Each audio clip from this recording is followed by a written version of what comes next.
Vous êtes d'accord avec l'image de la politicienne qui est pas comme les autres, finalement?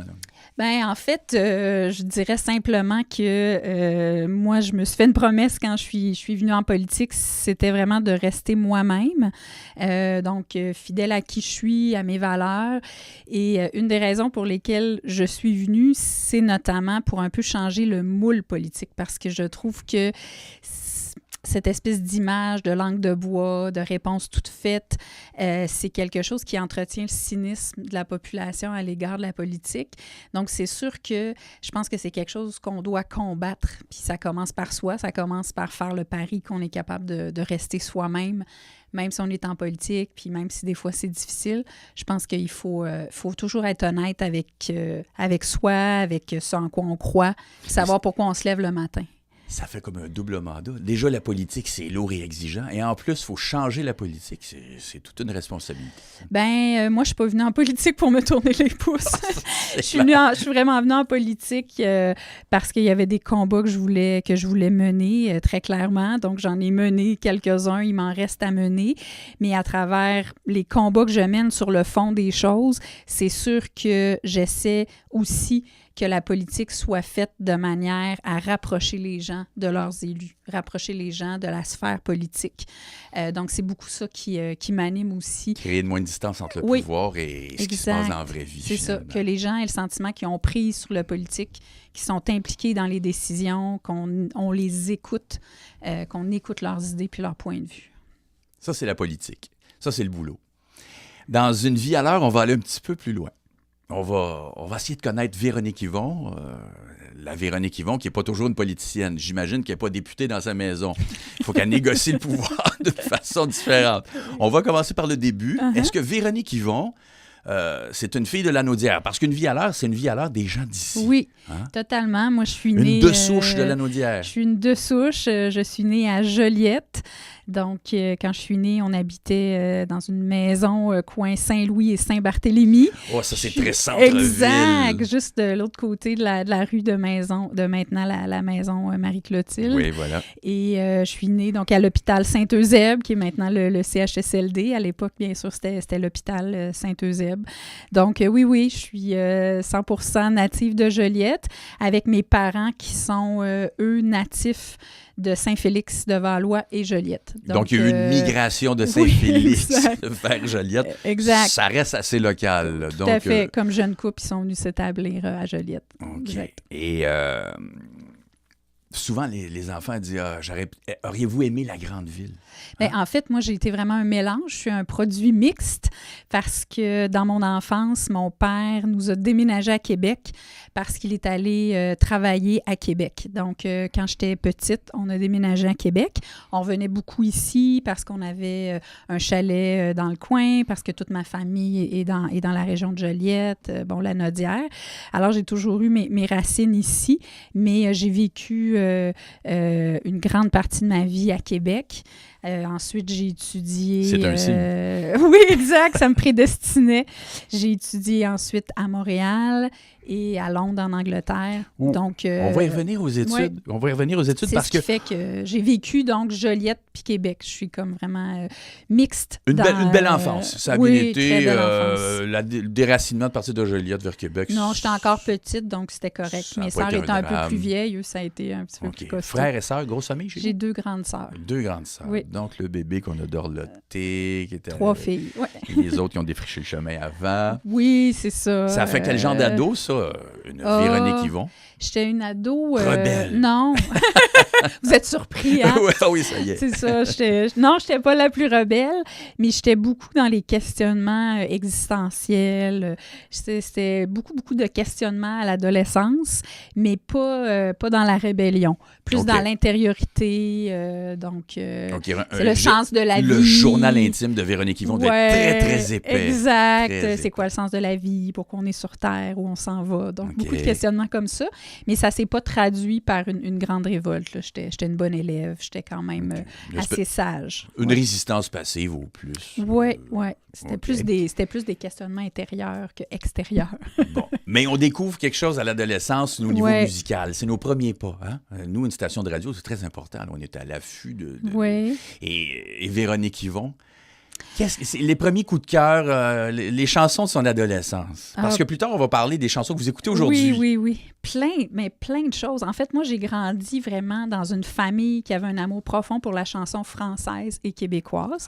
Donc, j'ai vraiment été bercée dans cette musique-là et je me suis pas rebellée par rapport à ça. J'ai vraiment épousé ça. Donc, moi, à l'adolescence, j'écoutais autant, je vous dirais, du U2, du Bryan Adams, donc que j'écoutais du Reggiani, Brel, Brassens. J'aimais beaucoup la musique aussi plus, je dirais, un peu pop française, comme j'aimais Indochine beaucoup, Jean-Jacques Goldman. Et je pouvais écouter du Dalida, du Joe Dassin. On se faisait des parties de Joe Dassin. On était un peu drôles, secondaire, cégep. Mais par contre, au niveau de ce qui vous a amené à la politique, il y a un parcours académique. La petite école est finie. On pense dès le cégep, les choix de cégep. Est-ce qu'il se dessine un parcours particulier ou on y va au général? Non, moi, ça a été clair assez rapidement que c'était vraiment les sciences humaines. Mais j'avais beaucoup d'intérêt pour l'histoire, pour la littérature. J'ai fait, à l'époque, j'étais donc au cégep Sainte-Foy à Québec. J'ai fait le bac international. Il fallait être un petit peu masochiste parce que c'était vraiment intense. Donc, moi, au cégep, je me levais à 8 heures le matin, la fin de semaine pour étudier, juste pour vous donner une petite idée. Mais j'étais vraiment passionnée. C'était des cours d'histoire enrichis, des cours de littérature. Moi, c'était assez clair à la fin de mon secondaire que ce qui m'intéressait, c'était sciences politiques, histoire, journalisme. Ça tournait beaucoup autour de ça, le droit. Donc, je savais que c'était les causes, je dirais, sociales, politiques, défendre aussi des causes. J'aimais beaucoup apprendre sur l'histoire, la géographie, la politique. Moi, je viens d'une famille très, très politisée, mais pas militante. C'est-à-dire, mes parents avaient des convictions politiques indépendantistes très fortes. Mais, ça y est, je suis pas surpris. Oui, mais c'était pas des gens qui avaient leur carte de membre ou qui allaient dans les assemblées, mais on était dans une famille, puis j'avais 2 sœurs plus grandes, donc j'ai baigné là-dedans. Donc, beaucoup de discussions politiques. Alors, très jeune, là, moi, je me souviens du congrès conservateur au leadership en 1900, donc début des années 80, là, ça doit être 83, c'était avant l'élection de 84, j'écoutais ça. Donc, j'étais à la fin du primaire, juste pour vous dire. Puis, let's go, Brian. Que j'étais capable, j'avais pas tant de favoris, là, mais je veux dire, j'avais un intérêt pour ça, fait que tout ça pour vous dire que ces intérêts-là sont là depuis longtemps. Et ils se reflétaient dans les choix scolaires. Oui, exactement. Et ça s'est fait, une étudiante qui a fait 3-4 bacs parce qu'elle ne savait pas trop, ou ça s'est fait, OK, ça a été assez clair. Il n'y a pas eu de je fais une session là, je change de programme, recession. Non, c'était assez clair. Puis, je me connaissais assez bien. Je dirais, les questionnements de l'adolescence ont fait que je me suis posé des questions, je dirais, assez profondes, assez tôt dans ma vie. Okay. Donc, j'ai été capable de bien m'enligner. Moi, en fait, après le cégep, j'avais fait 2 demandes, soit aller en droit ou soit aller en sciences politiques à Ottawa pour pouvoir être page à la Chambre des communes, parce qu'il y avait un programme de page, c'est-à-dire les petits serviteurs, ceux qui apportent les documents, les verres d'eau, mais en même temps, tu vis l'expérience de l'intérieur. Et tout le décorum aussi, on apprend comment ça fonctionne, tout ça. Fait que j'avais été choisie. Ils prennent une quarantaine de jeunes à travers le Canada. Alors, j'ai vécu mon Canada pleinement. J'ai des amis de partout. C'est ton Katimavik, votre Katimavik. Oui, puis c'était une année vraiment fascinante. Fait que bref, vu que j'ai été acceptée dans ce programme-là, on ne pouvait pas être en droit. Ils disaient que c'était trop exigeant de faire cohabiter les deux. Donc, j'ai fait Sciences Po une année en faisant ça à Ottawa. Puis en même temps, j'avais été acceptée en droit à McGill. J'avais demandé qu'il repousse d'1 an. Donc, 1 an après, je suis allée à Montréal pour faire mon droit. Donc, on l'a fait. C'est ça. Fait que j'ai fait une année en sciences politiques. C'était très intéressant, mais je savais que je voulais aller ça fait en partie droit. De la culture personnelle. Exact. On a choisi culture personnelle, l'expérience. Oui, tout à fait. Puis c'était une année formidable. C'est l'année où le Bloc québécois a été formé avec toute la question de l'accord du Lac-Meech qui a éclaté. Donc, j'étais là dans l'antichambre du Parlement quand Lucien Bouchard a traversé la Chambre. Donc, ça a été vraiment une année fascinante. Fait que ça aussi, ça a aidé à cultiver mon intérêt, je dirais, de vivre des moments forts comme ça. Effectivement, c'est des moments charnières. J'allais justement vous parler. Est-ce qu'il y a un moment qui vous a vraiment convaincu? Là? Après mon droit, je suis allée faire une maîtrise en Angleterre. Et c'était à l'automne 95 que je commençais, donc à Londres. Et c'était donc, j'ai commencé fin septembre et fin octobre, c'était le référendum donc de 95. Et oui, ça a été un moment très fort parce que j'étais loin, puis je voyais que l'appui au oui augmentait, puis je parlais avec ma famille, puis je me disais, mon Dieu, ça n'a pas de bon sens, si l'indépendance du Québec se fait, puis moi, je suis en Angleterre, ça n'a aucun sens, qu'est-ce que je vais dire à mes enfants? T'étais où, maman, le jour où le Québec est devenu indépendant? Donc, 3 jours avant le vote, même si j'avais voté à distance, tout ça était fait, j'ai fait une folie dans ma vie d'étudiante parce que j'avais pas d'argent. J'ai décidé de me prendre un billet d'avion, puis je suis arrivée donc 3 jours, le vendredi, qui était le fameux vendredi du Love-in. J'ai atterri à Montréal en plein Love-in parce que je voulais être avec mes proches, avec ma famille et mes amis pour vivre ce moment-là. Puis, évidemment, les résultats n'ont pas été ceux que j'espérais. Ça a passé tellement proche. Je suis retournée, exact, je suis retournée 2 jours après à Londres, mais ce moment-là, pour moi, il a été vraiment déterminant parce que le fait que je me sois envenue pour le vivre, le fait que c'était si important pour moi, ça m'a comme révélé quelque chose, que la politique, mais surtout, je dirais que la cause du Québec, pour moi, elle était vraiment profondément ancrée. Et c'est là que j'ai su qu'après mon année en Angleterre, parce qu'il y avait toutes sortes de possibilités, que je continue à vivre en Europe, tout ça, que je voulais vraiment revenir ici pour contribuer. Je ne savais pas exactement comment, mais vraiment à contribuer au Québec. Donc, effectivement, c'est un moment charnière, ça. Juste cette révélation faite à vous-même. Famille. Oui. Là, on laisse le boulot, là. Famille. Parce qu'on a une vie, même si on est politicien. Oui, on essaye. On a un conjoint. Essaye fort. On a un conjoint, on a des enfants. Oui. Mon conjoint a 2 enfants d'une première union, donc 2 grands garçons. Puis on a ensemble une petite fille, Iris, qu'on a adopté au Vietnam. Moi, j'ai su pendant ma première campagne électorale que mon dossier d'adoption débloquait. Alors, j'ai été élue le 8 décembre 2008 et j'ai eu ma fille dans les bras au Vietnam le 18 décembre 2008. Moment Alors, intense, je suis devenue députée et maire à 10 jours d'intervalle. Très, très, très intense. Très intense. Beaucoup d'émotions. Exact. 2 grandes réalisations en même temps. Du point de vue humain, je pense l'expérience humaine la plus bouleversante de devenir parent, évidemment. Oui. Puis en même temps, politiquement, l'aboutissement d'un engagement. Donc, je dirais que la concomitance entre les deux a fait que ça a été une grosse année. Maman gâteau, maman sévère ou... Plutôt moyenne, pas super sévère. Non, mon mari est plus sévère. Parce que la vie professionnelle qui vous éloigne, donc on a tendance parfois à être un peu plus je le savais. Puis dès le là. début, je me faisais des rappels à moi-même, là, parce que c'est sûr que d'avoir vécu les deux en même temps, ça a fait qu'au début, il y a quand même eu beaucoup de culpabilité, là, parce que je pouvais pas être là autant. C'est tout mon conjoint qui a pris le congé de paternité. Après l'élection, là, on est député, on est maman. Comme, quel déchirement. Puis, tu sais, je veux dire, ça arriverait maintenant, j'aurais un autre enfant. Je pense que les gens de Joliette comprendraient que je serais un peu moins là pendant quelques mois. Mais au tout début, quand tu viens d'être élu, tout le monde veut te voir, tout le monde veut te rencontrer, tout le monde a d'autres dossiers à te présenter. Il faut que tu partes ton bureau de circonscription. Il faut que tu commences à t'installer à l'Assemblée nationale. Donc, c'était vraiment... Et aussi, c'est l'aboutissement de quelque chose. C'est des années d'études, c'est des passions. Et là, ça fait double passion. Ça a dû être assez C'est sûr que c'était très déchirant. Je le cache pas. C'était 2 grands bonheurs, mais qui se réalisaient en même temps, qui faisaient en sorte que je pouvais pas... Et ça, je pouvais pas vivre pleinement ni un ni l'autre. Mais ça a fait en sorte que, comme famille, comme couple, on a vraiment beaucoup grandi dans ça. Mon conjoint a pris le congé de paternité, mais moi, évidemment, quand je pouvais, tout ce que je pouvais, j'étais là, puis tout ça. Toute une petite voix. Oui, c'est sûr. Mais c'est sûr qu'il y a eu de la culpabilité. Puis ça fait en sorte que je me suis beaucoup parlé à moi-même pour me dire, je veux pas être trop maman gâteau, justement. Là, on parlait de plaisir qu'on se fait, qu'on lui fait, mais...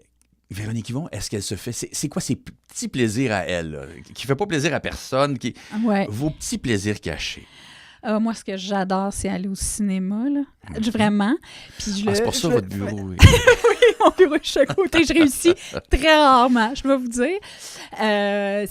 Moi, j'étais vraiment une cinéphile avant d'être députée et maire, là, parce que tout est arrivé en même temps. Alors, on se comprend que quand on devient parent, notre vie change. Quand on devient député, notre vie change. Fait que les deux en même temps, notre vie change beaucoup, beaucoup.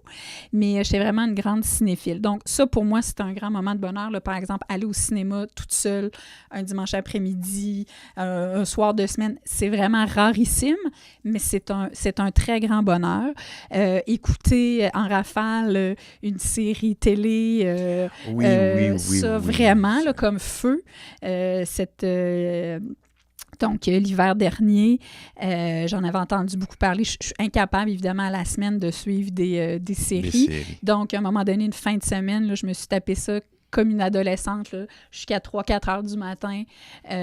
Puis j'ai trouvé que c'était une excellente série, mais je veux dire, c'était un moment vraiment avec moi, tout ça. Donc, c'est ça. Je suis capable quand même de me donner des petits plaisirs comme ça avec mais moi-même. ça, c'est vraiment pour vous. Oui, exactement. On retourne en musique. On va retourner avec des grands chanteurs français. Je vous réserve une petite surprise. Okay. Est-ce que vous êtes associé à une cause spéciale? Est-ce qu'il y a une cause qui vous tient à cœur plus que d'autres dans tout ce que vous avez fait, dans tout votre parcours professionnel, politique, personnel?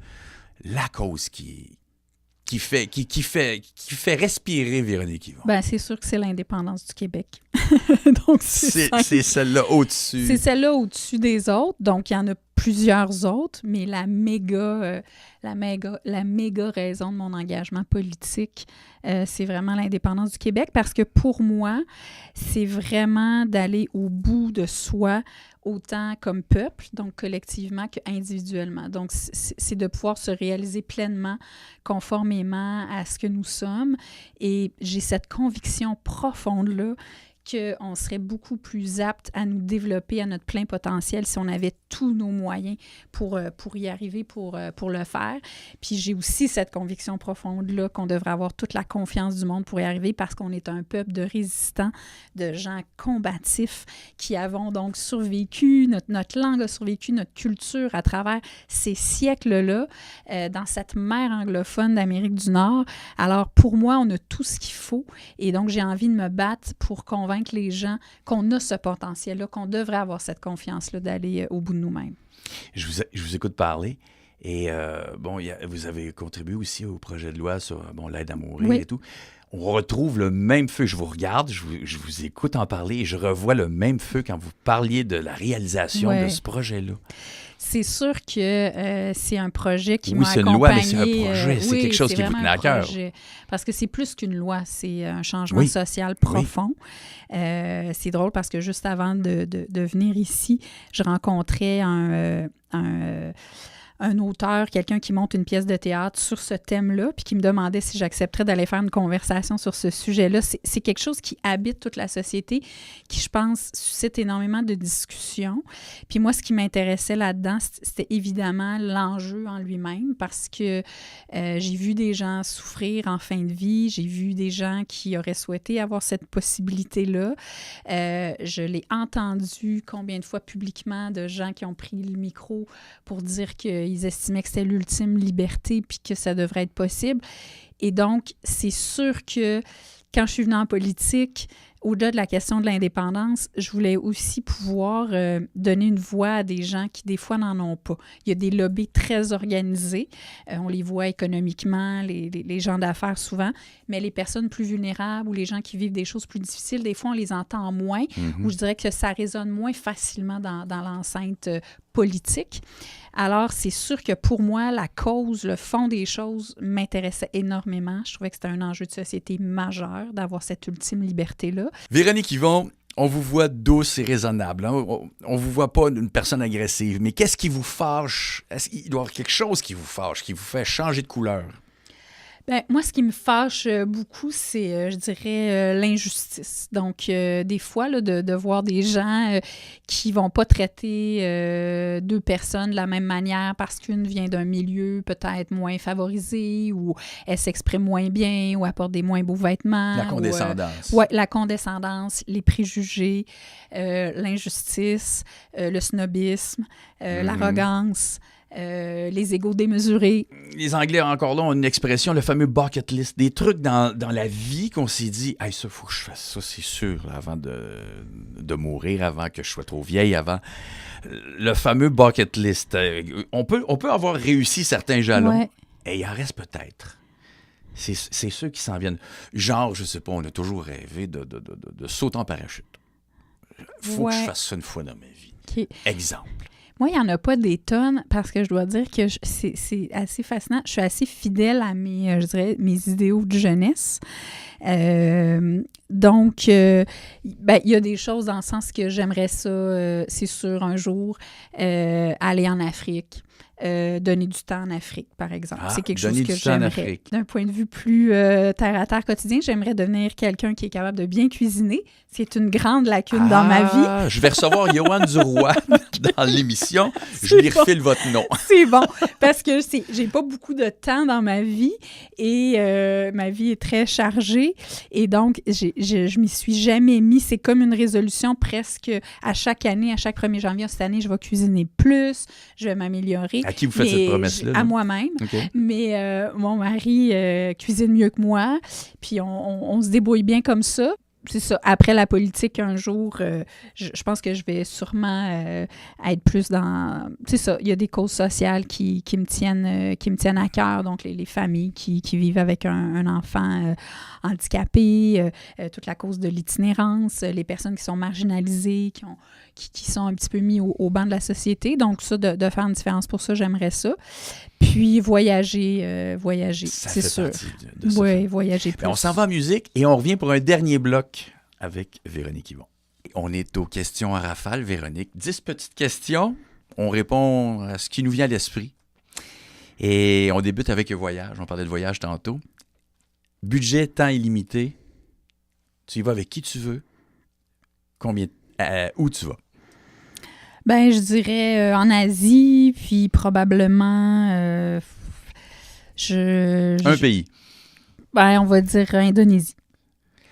Indonésie? Ah ben oui, l'Indonésie, t'as choisi le plus grand. Bon choix. La dernière fois que vous avez pleuré? La dernière fois que j'ai pleuré, c'est en écoutant un film qui était le film Lion. À chaud de larmes, à part. À chaud de larmes. Votre conjoint a lu vos courriels à votre insu. Votre réaction? Ah, ça m'étonnerait beaucoup, mais aucune réaction parce que... Incompréhension. Non, je veux dire, ce serait correct parce que s'il a lu ça, c'est parce qu'il y avait une très bonne raison. Quelle est la pire chose que puisse vous faire un ami? Une trahison. Grosse fête plein de monde ou souper intime? Souper intime. Un livre, une lecture qui vous a marqué? L'immortalité de Milan Kundera. Je vous donne le pouvoir de changer une seule chose de votre passé.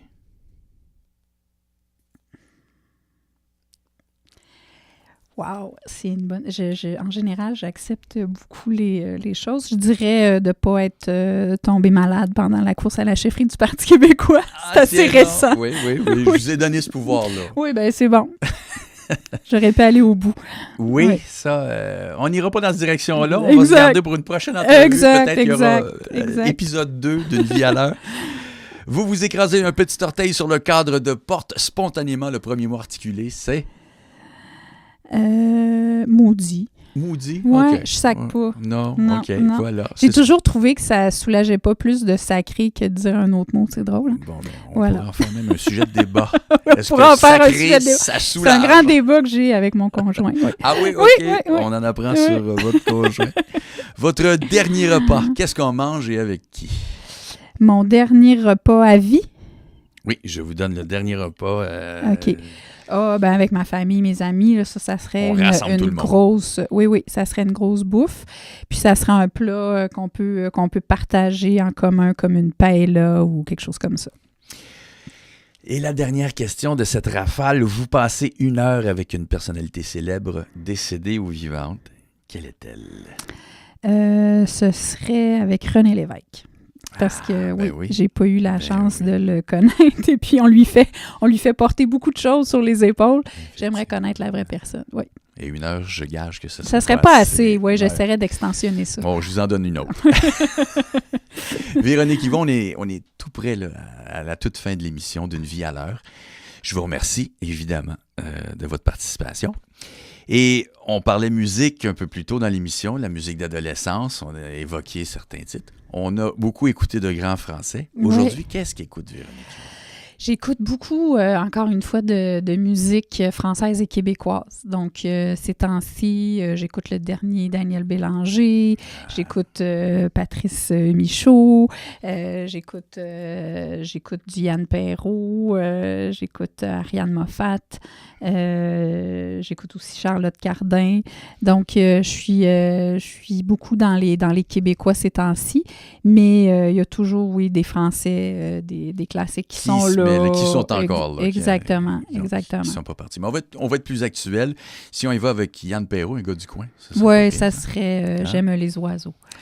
Ah bon, ben, on aime les oiseaux. Aimez-vous les oiseaux? Ah, j'aime beaucoup les oiseaux. D'où j'habite à Saint-Ligory, je les entends chanter le matin, moins en hiver, mais à l'été. Oui, ils sont plus loin. Et à l'automne, et je vois passer au-dessus de la rivière Waro les grandes, oui, exactement, les outardes, donc les oies au changement de saison, ce qui est un spectacle magnifique. Encore une fois, Véronique Yvon, merci beaucoup de votre participation. Merci. Et on vous souhaite plein de belles choses, évidemment. Merci beaucoup de votre intérêt.